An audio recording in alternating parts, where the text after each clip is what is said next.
Айыл чарба тармагын өнүктүрүүдө Корея өлкөсү тарабынан долбоор иштелип чыгууда. Облустун Аксуар районунун Маман, Теплокличинка жана Жетигүз районунун Тосор айылдары пилоттук аймак катары таңдалып алынып, Кореянын койка органикалык айыл чарбачылыгын өнүктүрүү долбоору органикалык өсүмдүктөрдү өстүрүү боюнча иш алып барууда. Аксуар районунун жогорудагы айылдарында сарымсак, картошка, валерьянка өсүмдүктөрү өстүрүлсө, Тосор айылынан абрикос, алма жемиштери өстүрүлмөкчү.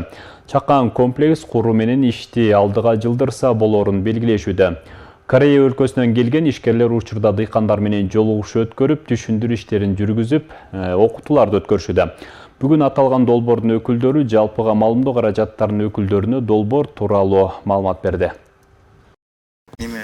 Тарабынан өнүктүрүү боюнча азыр Корея тараптан ысыкөлдө органиканы өндүрүү боюнча проект жүргүзүп атыптыр. Ошол органика проекттин тестовый участогу ошондо Ысыкөл болуп эсептелинет.